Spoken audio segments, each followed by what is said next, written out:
அனைவருக்கும் வணக்கம். Option tricky trade channel மூலம் உங்களை சந்திப்பதில் மிக்க மகிழ்ச்சி அடைகிறேன். நான் உங்கள் சந்தோஷ்.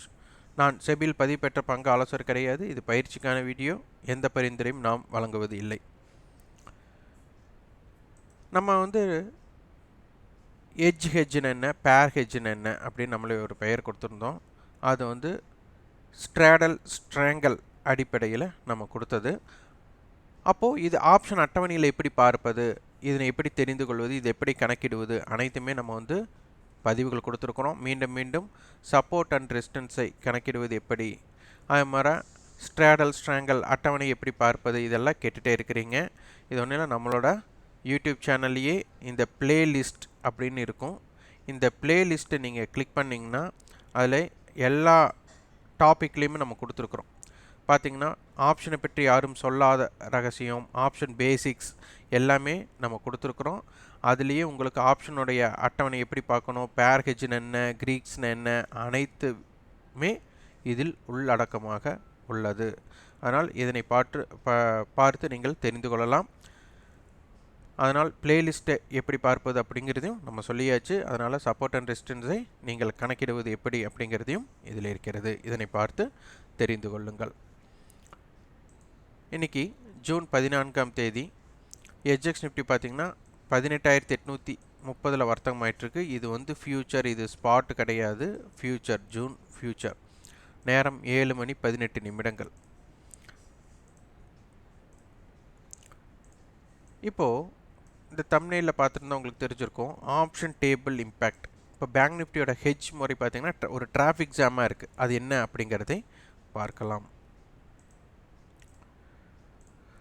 முதல்ல நீங்கள் ஆப்ஷன் வர்த்தகத்தை கற்றுக்கொள்ள வேண்டும் என்று எண்ணினால் முதல் பார்வையாளராக இருங்க. அங்கே என்ன நடக்குது அப்படிங்கிறத பாருங்கள். ஒரு 500 ரூபா சம்பாதிக்கலாம், 1000 ரூபா சம்பாதிக்கலாம், 10,000 வச்சு சம்பாதிக்கலாம். அதாவது அனைவருமே ஈடுபடுவது ஏதேனும் ஆதாயம் அடைவதற்காகவே. ஏன்னா ஒரு வியாபாரம் செஞ்சால் ஒரு ஆதாயம் வேணும், இல்லாமல் இல்லை. ஆனால் ஆதாயத்தை தேடி வியாபாரம் செய்வதை விட ஒரு வியாபாரத்தை கற்றுக்கொண்டு அதில் எப்படி ஆதாயம் அடையலாம் அப்படிங்கிறது தான் ரொம்ப ரொம்ப முக்கியம். நிறைய பேர் என்னென்னா இதில் எடுத்ததுமே ஒரு வியாபாரம் பண்ணிடுவாங்க, 2 வியாபாரம் பண்ணிடுவாங்க, தெரியாமல் பண்ணிவிடுவாங்க. ஆனால் அது லாபம் வந்துடும். எப்போ ஒரு விஷயத்தை தெரிஞ்சுக்கலாம்னு நினைக்கிறாங்களோ அங்கிருந்து நஷ்டம் வரும். ஆனால் அந்த தெரிஞ்சுக்கலாம் அப்படிங்கிறத தெரிஞ்சுக்கிட்டால் மட்டும்தான் நீங்கள் நிலைக்க முடியும். ஆனால் நஷ்டம் வரும். ஏன்னா தெரிஞ்சுக்கிட்டா ஒரு சரியான ஒரு டிசிப்ளினில் ஒரு ட்ரேட் பண்ணலான்னு நினைப்போம். ஒரு பிரேக் அவுட்னு நினச்சிக்குவாங்க. எல்லாருமே ஒரு பிரேக் அவுட் நினைப்பாங்க.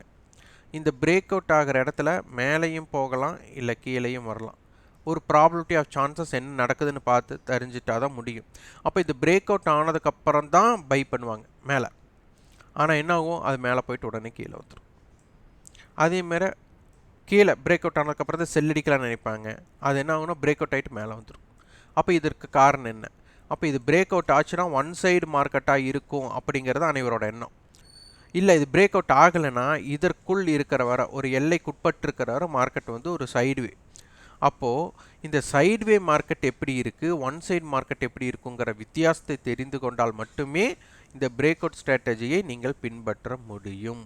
நிறைய பேர் இதனை தெரிந்து கொள்ளாமல் நம்ம ஒரு பிரேக் அவுட் ஸ்ட்ராட்டஜின்னு உள்ளே கொண்டு வந்துட்டு அதை தவறாக பயன்படுத்தும் போது என்ன ஆகும்னா சந்தையில் நீங்கள் நஷ்டமடையத்தான் செய்வீங்க. அப்போ ஒன் சைடு ஓட ஸ்ட்ராட்டஜி நீங்கள் பில்ட் பண்ணி அதை சைட்வே மார்க்கெட்டுக்கு அப்ளை பண்ணக்கூடாது.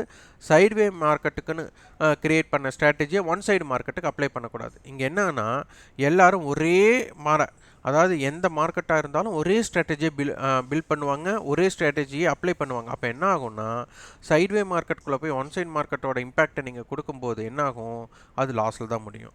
அதே மாதிரி ஒன் சைடு மார்க்கெட்டுக்குண்டான இம்பேக்டை சைட்வேக்குள்ளே கொடுப்பாங்க, அப்போ அதுவும் லாஸ் தான் ஆகும். அதனால் முதலில் சந்தையை பற்றி தெரிந்து கொள்ளுங்கள். எப்படி வியாபாரம் செய்யலாம் அப்படிங்கிறது தெரிந்து கொண்டு அதற்கப்புறம் நீங்கள் எப்படி எவ்வளவு ஆதாயம் அடையலாம் அப்படிங்கிறத பாருங்கள்.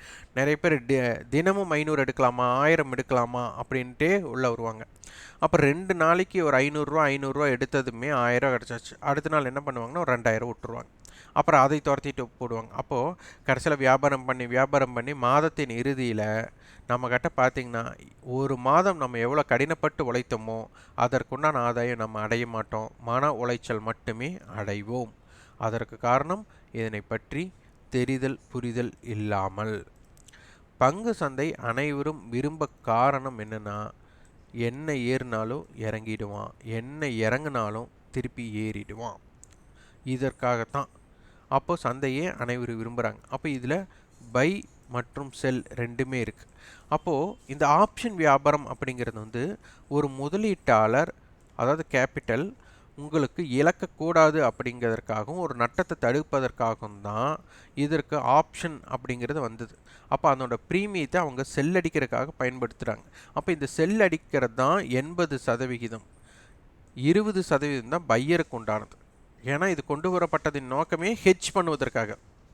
அப்போ உங்களோட கண்ணோட்டம் எதில் இருக்கும்னா, நம்மளுக்கு ஆப்ஷன் செல்லரோட கண்ணோட்டத்தில் தான் இருக்க வேண்டும். அப்போது இந்த 18,700 கால் 700 புட் இது வந்து ஒரு ஸ்ட்ரேடல் அப்படின்னு சொல்கிறோம். ஸ்ட்ரேடலோட அர்த்தமே ஒரு ஏடிஎம் ஸ்ட்ரைக்கை போத் ரெண்டுமே சேர்த்து பை அல்லது செல் செய்வது தான். பை பண்ணால் லாங் ஸ்ட்ரேடல், செல் பண்ணால் ஷார்ட் ஸ்ட்ரேடல் அப்படிங்கிறது அர்த்தம். அப்போது இந்த ரெண்டு ப்ரீமியமே நீங்கள் பை பண்ணியிருந்தா நீங்கள் எவ்வளோ இன்வெஸ்ட் பண்ணணும்னா 114 ரூபா இன்வெஸ்ட் பண்ணணும். இது ரெண்டுமே நீங்கள் செல் பண்ணியிருந்தால் 114 ரூபா உங்களுக்கு பேக்கெட். அப்போ இந்த 114 ரூபா எப்போ உங்களுக்கு நிலைக்கும் அப்படின்னா, இது வந்து 0 ஆகும்னா மார்க்கெட் எக்ஸ்பைரி அன்னைக்கு 18,700 முடிவுற்றால் இந்த கால் மற்றும் புட் வந்து 0ஆக மாறும். எப்போ நஷ்டம் வரும்? இப்போ 114 ரூபாய் ஆட் பண்ணிக்கோங்க, அதே மாதிரி 114 ரூபாய் மைனஸ் பண்ணிக்கோங்க. அப்போ என்ன வரும்? 18,586, 18,814. அப்போ சந்தை இதற்கு உட்பட்டு முடிவுறும்போது, அதாவது எக்ஸ்பைரி அன்னைக்கு இதற்கு உட்பட்டு முடிவுறும்போது நீங்கள் ஷார்ட் ஸ்ட்ராடல் அடித்தவங்களுக்கு 100% ப்ராஃபிட் வரும். 100% ப்ராஃபிட் வரும்னா 114 ரூபானா டபுள்டு அப்படின்னு எடுத்துட்டா 228 அப்படிங்கிறது பொருள் அல்ல. உங்களுக்கு ப்ராஃபிட் மட்டுமே வரும், லாஸே வரக்கு வாய்ப்பில்லை அப்படிங்கிறது தான் 100% லாபம். 100% லாபம்னா நீங்கள் அப்படி இரட்டிப்பு பண்ணி பார்க்கக்கூடாது. இதே லாங் ஸ்ட்ராடல் எடுத்தவங்களுக்கு கண்டிப்பாக மார்க்கெட் இதற்கு அபோவ் அல்லது இதற்கு பிலோ போனால் மட்டும்தான் உங்களுக்கு ப்ராஃபிட் வரும். அப்போ செல் அடித்தவங்களுக்கு இந்த மார்க்கெட் இந்த எல்லையே கடக்கக்கூடாது, இந்த எல்லைக்கு உட்பட்டு இருக்கணும். அதே மாதிரி லாங் பண்ணவங்களுக்கு இந்த அப்போ பிரேக் ஈவன் பாயிண்ட் இது. அப்போ இந்த பிரேக் ஈவன் பாயிண்ட்டை தெரிந்து இந்த இடத்துல எப்படி வியாபாரம் செய்யணும் அப்போ அப்படிங்கிறது தான் நீங்கள் புரிஞ்சுக்கணும். அப்போ 18,700 கால் அண்டு போட்டு அதிகமான வர்த்தகம் நடைபெறும்போது இது ஸ்ட்ரேடல் அப்படிங்கிறது நம்மளுக்கு தெரியுது. அப்போ சந்தை 18,700 மையமாக வைத்து தான் நடைபெற போகிறது அப்படிங்கிறது தெரியுது. அதற்கப்புறம் வந்து ஒரு ஸ்ட்ராங்கல் 18,600 புட் 18,800 கால் ஸ்ட்ராங்கல் அப்படிங்கிறதே பார்த்து விட்டோம்.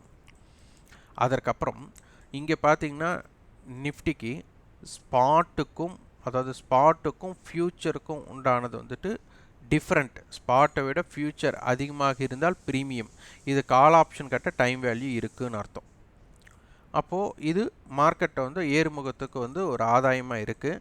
இதில் ஒன் சைடு மார்க்கெட்டாக இருந்ததுன்னா இது வந்து நல்ல ஒரு ஏற்றத்தை இருக்கும். வால்டைல் மார்க்கெட்டாக இருந்தால் அந்த கால் ஆப்ஷனோட டைம் வேல்யூவை கரைக்கிறதுக்காக மார்க்கெட்டை வந்து ஒரு சைடுவேக்குள்ளே கொண்டு போயிடுவாங்க. அதனால் இதனை புரிந்து கொண்டும் நீங்கள் வியாபாரம் செய்ய முற்படணும். அடுத்து இம்ப்ளைடு வாலட்டிலிட்டி. இப்போது இந்த இம்ப்ளைடு வாலட்டிலிட்டி பார்த்திங்கன்னா, நம்மளுக்கு ஒரு பூக்களோட சந்தைக்கு போகிறீங்க. அப்போது சாதாரண நாட்களில் பார்த்திங்கன்னா அதனோட விலைக்கும் ஒரு பண்டிகை காலத்தில் அதனுடைய விலைக்கும் வித்தியாசம் இருக்குது. அப்போ என்ன ஆகும்? பண்டிகை காலத்தில் விலை அதிகமாகத்தான் இருக்கும். அப்போ இது எப்படி? அப்போது ஒரு தேவை அதிகரிப்பதனால தான் விலை உயர்வு ஏற்படணும். அப்போது கட்டாய தேவை அப்படிங்கிறது. அப்போ அதுக்கு என்ன பண்ணுவாங்க? அப்போ அந்த விலை உயர்வு வந்து டிமாண்டுன்னு நம்ம சொல்லிக்க முடியாது. அதுபோல் மார்க்கெட்டில் ஹெட்ஜ் பண்ணி தான் வியாபாரம் பண்ணணும். ஆனால் ஹெட்ஜ் எப்போ பண்ணுவாங்க? அவங்களுக்கு மூமெண்ட் வந்து தாறுமாறாக இருக்கணும். அதாவது மார்க்கெட் பெருசாக இறங்க போகுதோ இல்லை பெருசாக ஏற போகுதோ அப்படின்னு ஒரு பயம் இருக்கும்போது என்ன பண்ணுவாங்க? ஹெட்ஜ் பண்ணுவாங்க.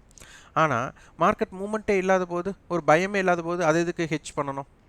இப்போது நம்ம ஒரு வாகன காப்பீடு எடுக்கிறோன்னா, வாகனம் விபத்து ஆயிடுமோ அப்படிங்கிற எண்ணத்தில் தான் நம்ம வந்து விபத்து காப்பீடு எடுக்கிறோம், வாகன காப்பீடு எடுக்கிறோம். அப்போது இந்த இடத்துல வாகனம் நம்மளுக்கு வந்து விபத்தே ஆகாது அப்படின்னா அதை காப்பீடு எடுக்கணுமா? அப்போ இப்போ எதுக்காக எடுக்கிறோம்? நம்ம வந்து அரசாங்கம் வந்துட்டு நம்மளுக்கு காப்பீடு எடுக்கலைன்னா அதற்கு உண்டான பெனால்ட்டி பண்ணுவாங்க அப்படிங்கிற ஒரே ஒரு ஐயத்தில் தான் போடுறாங்களோ, அனைவரும் விருப்பப்பட்டு பண்ணுறாங்களான்னா கண்டிப்பாக கிடையாது.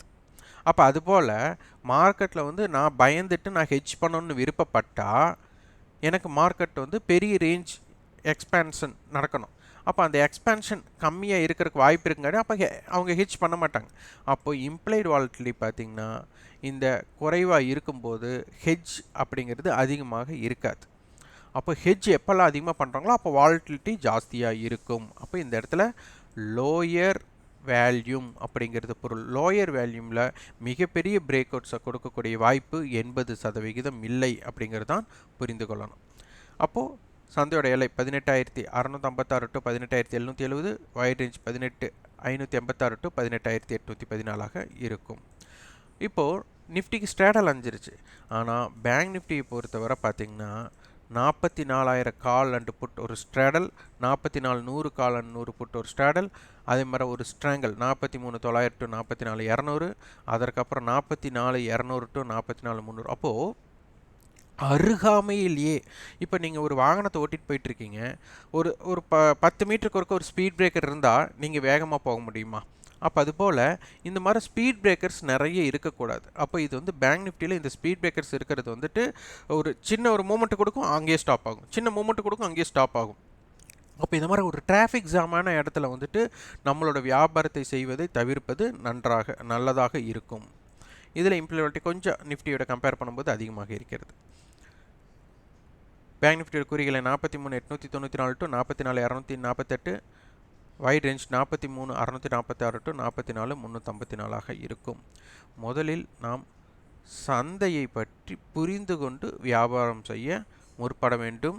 நீங்கள் ஒரு நியூஸ் பேஸ்டோ சார்ட்டோ இண்டிகேட்டர்ஸ் எதை பின்பற்றினாலும் நம்ம சொல்கிற விஷயங்கள் நீங்கள் சார்ட்டில் வெளிப்படாது. நம்ம சொல்கிற விஷயத்தின் அடிப்படையில் தான் சார்ட்டே நம்மளுக்கு ப்ரிப்பேர் ஆகுது அப்படிங்கிறதை நீங்கள் உணர வேண்டும். அதனால் நம்ம சொல்கிற குறிப்புகளை நீங்கள் நன்றாக சந்தையில் ஆய்வு செய்து முடிவெடுங்கள்.